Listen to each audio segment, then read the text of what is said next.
Bonjour à tous les amis, alors aujourd'hui on se retrouve pour faire les pronostics de ces matchs allés, de ces 16e ou de ces barrages de la Ligue des Champions. En commençant bien sûr mardi soir à une heure assez bizarre, 18h45 pour Brest, Paris Saint-Germain.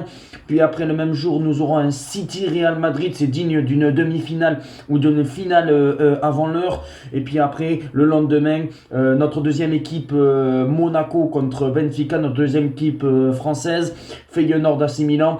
Et on est parti pour faire les pronostics de tous les matchs de ces barrages. Tous les matchs, je vous dis. Et on va commencer tout d'abord par un Brest-Paris Saint-Germain. Et alors pour ma part, moi je partirai sur quand même une victoire du Paris Saint-Germain à l'extérieur.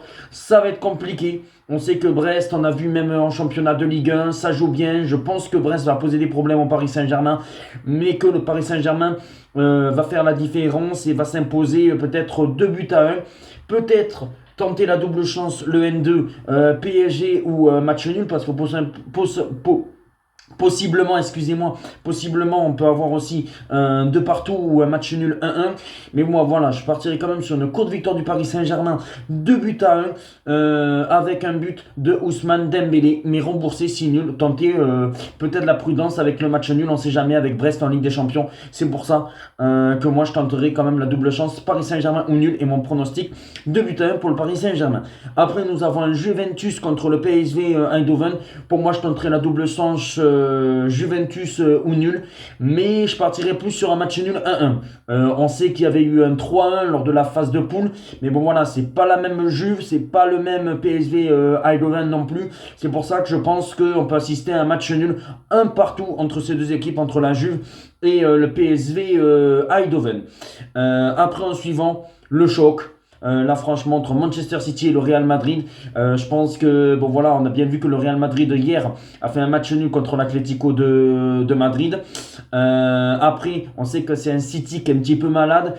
Pour moi, je pense que le Real va gagner. Je pense qu'on aura énormément de buts dans cette rencontre-là. Je partirai sur un 3-2 pour le Real Madrid. Je pense que la défense du Real va s'encaisser des buts. Parce que bon, pour moi, je pense que Manchester City va marquer. Mais la défense aussi de Manchester City, c'est quand même assez faible. Alors c'est pour ça que je partirai sur la rencontre, sur un match spectaculaire 3-2. J'ai même hésité avec un match nul 3 partout. Mais je me suis dit, non, le Real va faire la différence. Victoire du Real Madrid.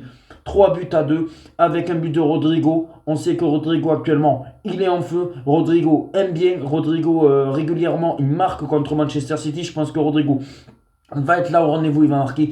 Et je pense que Kylian Mbappé, c'est son moment. On sait que si Mbappé veut marquer l'histoire et prétendre, pourquoi pas, aller chercher un ballon d'or 2025, c'est sur ce match-là. Et je pense que Mbappé peut être aussi buteur dans cette rencontre, même si je vois plus Rodrigo que Mbappé. Mais bon, voilà, s'il y a les deux, je pense que voilà, c'est ces deux-là. On voit que Vinicius a un peu plus de mal actuellement, même si Vinicius, il peut marquer aussi. Vinicius, il marque en Ligue des Champions, mais il a un peu plus de mal actuellement par rapport à Rodrigo ou à un Mbappé. Mais voilà, comme je le dis, je miserai plus la grosse cote sur un Rodrigo qu'un Mbappé. S'il y a de l'argent à mettre, je mettrai plus sur Rodrigo buteur que Kylian Mbappé, et victoire du Real Madrid 3 buts à 2.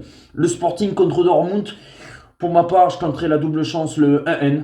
Sporting ou nul, Dortmund, bon, ça va pas très bien en championnat. Je pense que le Sporting peut aller chercher cette victoire. Après, ça veut pas dire que je vois le Sporting se qualifier, mais je pense que le Sporting va gagner. Allez, 2 buts à 1 pour le Sporting face à Dortmund. Bruges-Atalanta, ça c'est les matchs de mercredi. Pour moi, je pense que c'est l'Atalanta qui va faire la différence. 2-0 pour l'Atalanta. Je pense que l'Atalanta est supérieur à cette équipe de Bruges. Monaco-Benfica maintenant. Pour moi, je partirai quand même sur un match nul un partout. Je pense que Monaco a quand même des faiblesses, même si j'ai envie que Monaco puisse gagner. Mais je pense que ça va être compliqué. Et je pense que l'expérience de Benfica va faire peut-être la différence. Et c'est pour ça que je partirai sur un match nul 1-1. On sait qu'il y a eu un match il n'y a pas longtemps où Benfica avait gagné 3-2 contre cette équipe de Monaco. Mais voilà, pour moi, je partirai sur un match nul 1-1 entre Monaco et Benfica. Feyenoord AC Milan. Et est-ce que là, ça serait pas la surprise du Feyenoord? Bon, je pense pas. Je pense que quand même l'AC Milan va aller chercher ce match nul. Et je partirai sur un match nul un partout aussi entre le Feyenoord et cette équipe de l'AC Milan. Mais on n'est pas à l'abri d'avoir une surprise et que peut-être que Feyenoord peut aller chercher cette victoire. Mais moi, je partirai sur un match nul 1. Et on termine entre le Celtic et le Bayern de Munich. Bon, là, franchement, je pense que là, il n'y aura pas de surprise. Victoire du Bayern de Munich. Même si je pense que le Bayern ne va pas dérouler, hein. Voilà, c'est à l'extérieur, ils ne vont pas dérouler, mais je pense que le Bayern va gagner 3 buts à 1 et que Harry Kane va être buteur dans cette rencontre. Voilà, je pense que je vois bien Harry Kane peut-être sur un penalty, sur une tête. Je pense que Harry Kane va marquer dans cette rencontre et que le Bayern voilà, va faire la différence avant même le match retour dans une semaine. Mais victoire du Bayern de Munich 3-1. Dites-moi en commentaire si vous êtes d'accord avec mes pronostics de ces matchs de barrage de Ligue des Champions. Je pense que vous l'avez vu, je vois quand même quelques surprises. Le Sporting, Feyenoord qui peut potentiellement créer la sensation. Dites-moi en commentaire et mettez un petit like si vous aimez la vidéo. Ciao les amis.